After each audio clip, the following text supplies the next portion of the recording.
Hi friends, welcome to DLG kitchen.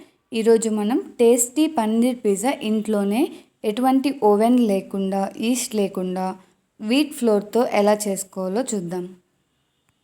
Pizza base కోసం 1.5 cup గోధుమ పిండి తీసుకుని ఇందులో కొంచెం సాల్ట్ అలాగే కొంచెం షుగర్ వేసుకుని వీటన్నిటిని బాగా మిక్స్ చేసుకోవాలి. ఇవన్నీ బాగా మిక్స్ అయిన తర్వాత ఇందులో వాటర్ వేసుకుంటూ మెత్తని డఫ్లా దీన్ని నీట్ చేసుకోవాలి. ఇప్పుడు మనం టాపింగ్ కోసం కొన్ని పన్నీర్ పీసెస్ తీసుకుని ఇందులో కొంచెం సాల్ట్, కొంచెం కారం, కొంచెం రెడ్ చిల్లీ ఫ్లేక్స్, కొంచెం ఆరిగానో వేసుకుని వీటన్నిటిని బాగా మిక్స్ చేసుకోవాలి. పన్నీర్ పీసెస్ను ఈ విధంగా తయారు చేసుకున్న తర్వాత ఇందాక కలిపి పెట్టుకున్న పిండిని తీసుకుని పిజ్జా బేస్ని తయారు చేసుకుందాం.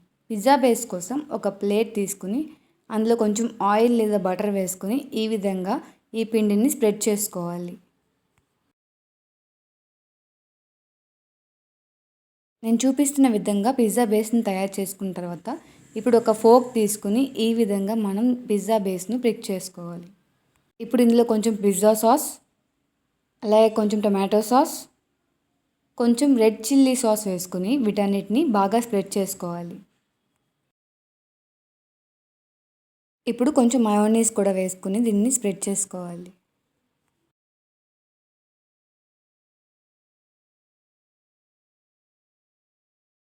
ఇప్పుడు ఈ పిజ్జా బేస్ మీద మనకి ఇష్టమైన వెజిటేబుల్స్ను టాపింగ్స్గా వేసుకోవచ్చు. నేను ఇక్కడ ఆనియన్స్, టొమాటోస్ అలాగే పన్నీర్ పీసెస్ను టాపింగ్స్గా వేసుకుంటున్నాను.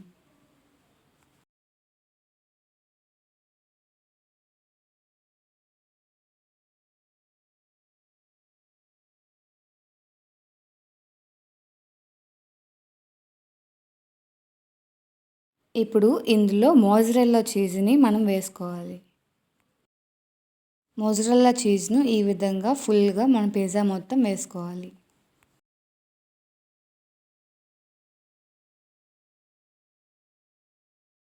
ఇప్పుడు ఈ పిజ్జా మీద కొంచెం ఆరిగానో అలాగే రెడ్ చిల్లీ ఫ్లేక్స్ని స్ప్రింకిల్ చేసుకోవాలి.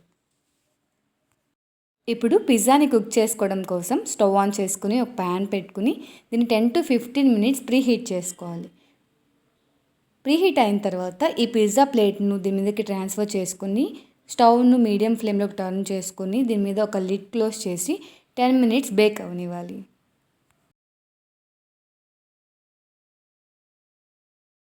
10 మినిట్స్ తర్వాత మనం ఈ లిడ్ ఓపెన్ చేసి చూస్తే మనకి పిజ్జా ఈ విధంగా చీజ్ మొత్తం మెల్ట్ అయిపోయి బాగా కుక్ అయిపోయి ఉంటుంది. అంతే, మనకి ఇష్టమైన టేస్టీ పన్నీర్ పిజ్జా రెడీ అయిపోతుంది.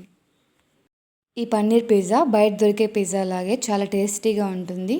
మీరు ఈ రెసిపీ ట్రై చేసి ఎలా ఉందో కమెంట్ చేయండి. మీకు ఈ రెసిపీ నచ్చినట్లయితే please like, share and subscribe my channel. Thank you.